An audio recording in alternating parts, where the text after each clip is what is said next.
আসসালামু আলাইকুম। কেমন আছো সবাই? আশা করছি সবাই ভালো আছো আর আমরাও ভালো আছি। তো আজকে দেখো সকাল সকাল উঠে গেছি। আজকে সারাকে রাখতে যাব আমার মায়ের গ্রামে। তো সেই জন্য সকাল সকাল উঠে পড়লাম। আজকে আর রান্না বান্না করব না, মানে হালকা কিছু মুড়ি চা এসব খাওয়া দাওয়া করে তারপরে আমরা বেরিয়ে পড়ব। আর এইদিকে দেখো এখানে বস্তাতে আলু কেনা আছে, ওই যে পুড়িয়ে খাওয়া আলু, সেটা লাল। আর এখানে সারার আব্বু সকালবেলা আমাদের জমি থেকে কফি, টাটকা টাটকা কফি, আর তলার দিকে আছে পালং শাক। তো প্রচণ্ড ঠান্ডা এখন, আমি আর এই গাছগুলো সব ভেজা ভেজা আর বের করছি না। আর এই কালো ক্যারিতে কিছু রসুন রাখা আছে। তো চলো আমাদের সঙ্গে তোমাদেরকেও নিয়ে যাই আমার মায়ের বাড়ি। আর আজকে যাব, কিন্তু সারাকে বা সারার আব্বুকে ভিডিওতে আনবো না। তার কারণ আনতে পারবো না, ওরা খুবই ইমোশনাল হয়ে পড়েছে সকাল থেকে।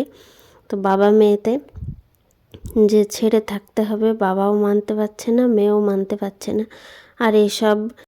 আর এইসব ইমোশনাল ব্যাপারগুলো আমার মনে হয় সোশ্যাল মিডিয়াতে কারোরই দেওয়া উচিত নয়। তার কারণ যারা হয়তো দেয় তারা ইচ্ছে করেই দেয়।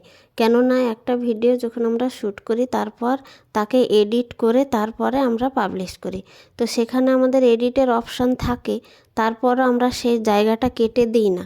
তার কারণ এগুলো আমরা ইচ্ছা করে লোককে দেখাই, কিন্তু এগুলো উচিত নয়। তার কারণ একটা ফ্যামিলিতে দুঃখ কষ্ট সব কিছু নিয়েই সেখানে তৈরি হয় একটা ফ্যামিলি। তো সেখানে দুঃখ আনন্দ সব কিছুই থাকবে, এটাই স্বাভাবিক। তো মানুষকে যখন দেখাবো তখন সেই দিকটা একটু ভেবে দেখানোই দরকার। তো এই দেখো মায়ের বাড়ি চলে এসেছি, আর আমার মেয়ে কেমন ঝামেলা করছে, ওটা আমার বোনের ছেলে আফফান। আর এখানে স্কুলে চলে এসেছি আমরা।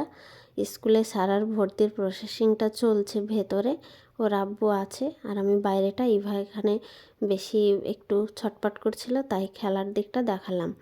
আর এ দেখো ভর্তির প্রসেস শেষ করে আমরা মায়ের বাড়ি এলাম। আর এ দেখো এখানে অনেকগুলো বই, এগুলা স্কুল থেকে দিয়ে দিয়েছে, আবার ড্রেস দিয়েছে দুটো। তো চলো আর বেশি দেরি করব না, আমরা এবার খাওয়া দাওয়া করে আমরাও বেরিয়ে পড়ব। তার কারণ ইভা তো ছোট, আর যে ঠান্ডা পড়েছে রাস্তায় আবার যেতে আমাদের অসুবিধা হবে। তো তাই আর দেরি করব না, একটু বেলা থাকতেই বেরিয়ে পড়ব। আর সারার জন্য চলো তোমাদের দেখাই, সারার জন্য আমি কিছু স্টেশনারি থেকে কিছু ওর প্রয়োজনীয় কিছু জিনিস নিয়েছি, ওকে দিয়ে গেলাম সেগুলো। আর আস্তে আস্তে আরও যা কিছু লাগবে আমি দিয়ে যাব।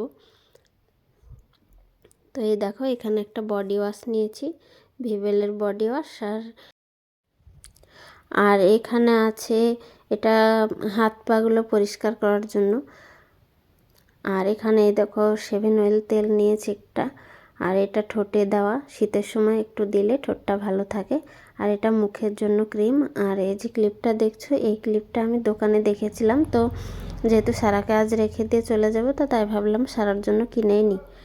তো তাই এই ক্লিপটা দিয়ে দিলাম। আজকের ভিডিওটা এখানে শেষ করছি, দেখা হবে আবার পরের কোনো ভিডিওতে।